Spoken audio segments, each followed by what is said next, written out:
ที่หลังถ่ายเอาสิ่งคำและคำน้อยนึงเกินช่างภาพกับเบิ้ลมาตอนแรงให้โชว์คอเวนแฮมขอยืมเงินให้ทั้ง3 เดือนนะครับไปอันนี้ช่างภาพอมตะมันดอกก็ใส่มันใจก็เหี่ยวเข้ามาแล้วขอลาพระวิหารสาลีรีบพระธาตุได้ไว้ได้กราบพระธาตุองค์งามก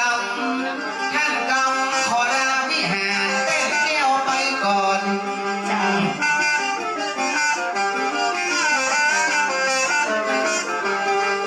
ตั้งหลังมีแผ่วดอกลำดวงมันกระสมเปิดควรใครเอามาแต่งยองลาถึงหามขอลาถึงจ้องจ๋าจ้างชอลาก่อนได้ค่ะลาตื้อมันเปิดบันตูลาตื้อปูลาแผ่วต้นมาลาพ่อน้อยพ่อนานครูบาอาจารย์ตั้งหลายพูดหลายดีตอนนี้เจ้าปีเป็นต้นประธานก็ไปมาทีมงานจ้างโซจ้างปีวันนี้ขอลาเหมือนกันขอบคุณท่านสอนยอท่านต้องยอดที่ได้ร่วมงานเฮ้ยกระเจ้าท่านนายท่านประธานเกียงไกรวันนี้ลาก่อน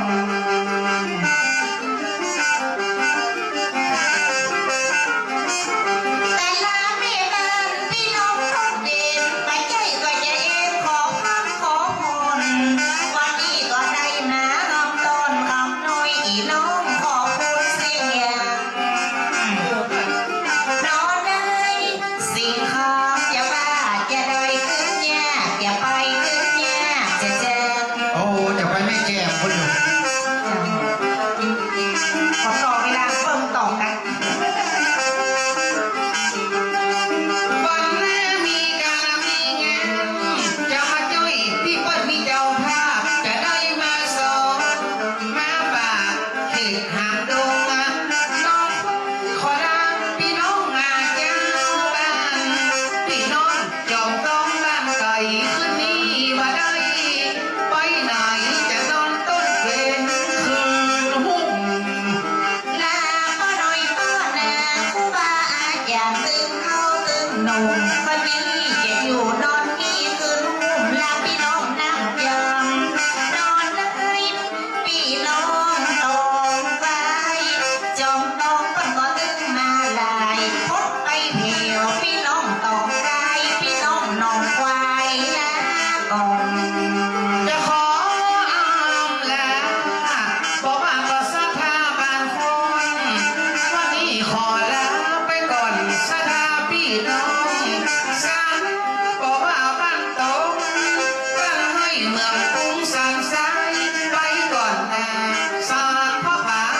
บ้านสลาบอกว่าลำทองน้ำแพร่ บอกว่าพ่อน้อยพ่อนาครูบาอาจารย์คนเฒ่าคนแก่บอกว่าใส่พ่อใส่แม่วัดนี้มาเวทำบุญขอขอบคุณเจ็บล้ำวันนี้ตื่นมาได้ให้สูตรนะคิดบุญขอก็ได้ส่วนบุญขอคำยูนทุกงาท่าน ทำบุญก็คือความดีป่าละมีใหญ่กว้างทำบุญนั่นก็คือทำตามนั่นก็คือความดีเขาจะได้บุญให้บอกมาศูนย์จะได้เป็นเศรษฐีขอให้โชคดีสร้างป่าละมีไว้หนอ ขอเจริญเจริญมีเงินไหลมาเต็มล้อวันนี้ที่มาฟังจ้างโซวันนี้จะพอลาไม่บอกว่าการแสดงของเรามีนักโซในวัดตื่นมาเอาใจใจสิ่งข้ามอย่าว่าจะได้ยกมือได้ไหมก่อน การทำบุญคือการถือศีลการภาวนาและลงเทียนพี่น้องลูกกินก็เอาแม่ซองมาขอบคุณพี่น้องคนวันนี้ปอดตาวันหน้าเขาบ่อยพักกันวันหน้ามีกา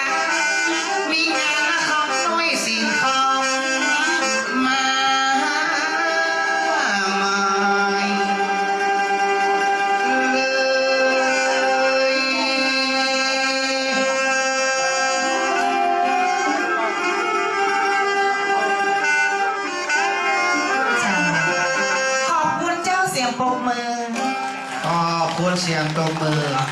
คนใดตัวมือขอแหมคนร้อยครับ ถ้าคนไหนมาตบละไอ้ คนไหนมาตบเอาร้อยชาว อันนี้เสียง สารบช่างภาพได้ตามใจจะฮือดูเลยเสียดายเด้อ เจ้าค่ะเบียเซียงนะเจ้าขอบคุณนะเจ้าพี่น้องตำบลหนองพายนะเจ้าท่านนายกของเฮาและก็ที่ปรึกษาเจ้าหน้าที่ทุกท่านนะเจ้าโดยเฉพาะพ่อบุญธากีเรียงนะเจ้าอันนี้ก็ถือว่าเป็นพ่อครูของน้องคำน้อยนะเจ้าวันนี้ขอบคุณนะเจ้าที่ปรึกษาท่านนายกก็คือพ่อสจกำจรนะเจ้าขอบคุณพี่น้องจำตองเทนเนอร์นะเจ้าทุกท่านทุกคนที่มาร่วมในงานวันนี้นะเจ้าช่วงนี้ไอ้สิ่งคำกับคำน้อยก่อน ครับ ขอลาเจ้าเนาะ มีการมีงาน ก็กล่าวกันใหม่ วันพรุ่งนี้ก็จะไปสอบปุ้นดอยตีนะครับวันพรุ่งนี้เพิ่นก็ส่งน้ำนะครับ ลูกเหมือนนะครับครูบาเจ้าศรีวิจัยนะครับวันเกิดครูบาจัดไหลตีเนอะนะครับบ้านปางกันนะครับที่ครูบาไปสร้างวัดสร้างวานะครับ100 กว่าวัดนี่เพื่อจะส่งน้ำกับวันพุธนะครับสำหรับผมจะไปสอบที่ดอยตีวันพุธนะครับ ช่วงนี้ก็ไอ้บุญธามีอย่างจะอู้ก่อนเจ้าหน้าที่เจนลูกสาวนะเจ้าเนาะอู้อย่างกับพี่น้อง